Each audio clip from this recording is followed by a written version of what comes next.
App Store немесе Play Market'ке кіріп, Alipay деп жазамыз. Alipay мынау көк түс болып тұрады, Alipay деп жазылып тұрады, осыны жүктеп аласыздар. Главный бетке кіргеннен кейін осы 86-ның үстін басып, +7-ні тауып, Қазақстан дегенді осылай таңдап аламыз. Кейін осылай Қазақстан номерін жазамыз. Бұрын-соңды тіркелмеген номер болу керек. Кейін осындай бір бәле шыққаннан кейін үстін басып, Agree дегенді басамыз. Және осылай сізге SMS-код келіп керек. SMS-код жазғаннан кейін осылай Қазақстан деп таңдайсыз. Келесі осылай разрешение бересіз адреске. Одан кейін аккаунт бөлімінде мынау банк картасы деген тұрады. Банк картасына кіріп add карттын басасыз. Мына жерге 6 сандық код жазасыз. Қайталанбайтын код жазасыз. Немесе иеніңіздің бастапқы 6 санын жазсаңыз болады. Осылай жазғаннан кейін донды басып, келесі осылай шыққаннан кейін осы жерге Каспи картасын тіркейсіз. Мына жерге карта номерін, астына срок годности, оның астына 3 сандық Каспидің артындағы кодты жазып, тіркегеннен кейін Каспи осылай 0 теңге шешіп алады.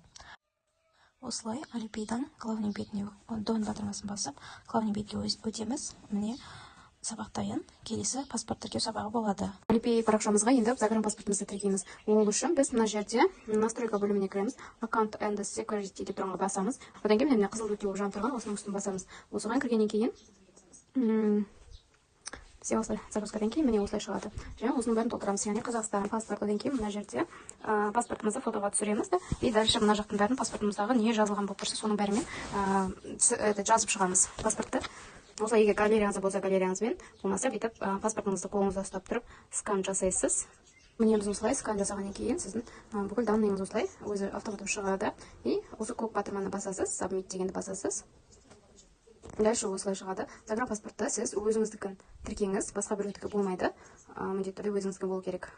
И сіздер осылай тіркеп болғаннан кейін сіздерге осы бет шығады, яғни көбінесе мына жерде екіншісінде оранжевый болып бір точка тұруы мүмкін. Ол үшін соның үстінен басып, мына жерді толтырып шығасыз. Гендер дегенге өзіңіздің жынысыңызды, кейін мына жерде регионға Қазақстан, мына жақта паспорттың данныйлары тұруы мүмкін. Одан кейін мынау тұрған жерге отзыв дегенде жазасыздар.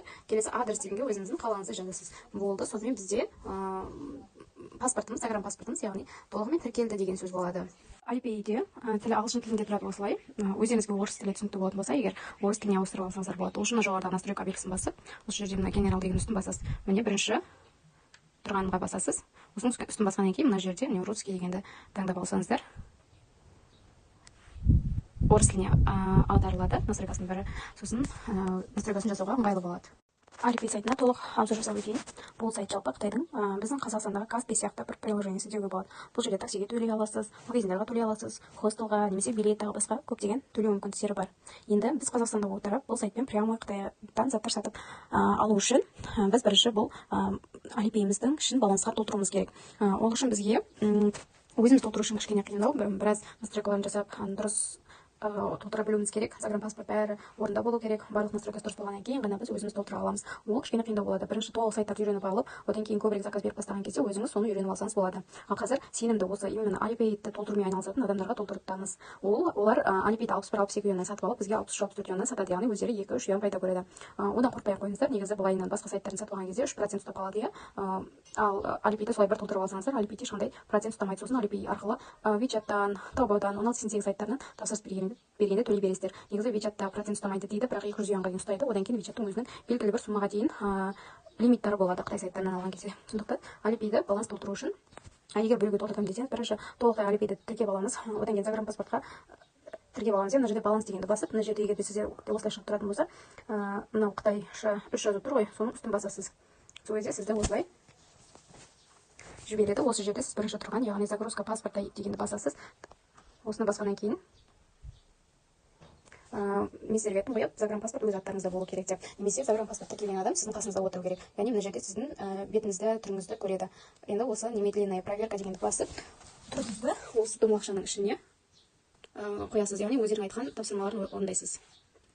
Осылай мені танымады, өздеріңіз очки бірдеңе болса негізі алып тастау керек. Мен паспортты давно жасатқан едім, кажется, түрім өзгеріп кетті. Ұзақ ойланып қабылдады. Міне осылай бізде Alipay'іміз енді толықтай дайын. Енді мына жерде мынаны толтырамыз, яғни категория профессия дегенді другие работники деп жаза саламыз. Егер ағылшынша болса, ол зәр деп тұрады. Сосын домашний адрес дегенге, мына жерде место дегенге Қазақстанды белгілейміз. Ал мына жерге адрес дегенге Алматыны жазамыз. Завершить етеміз. совершить етеміз мына жерде де. Және бізде дайын деген сөз міне.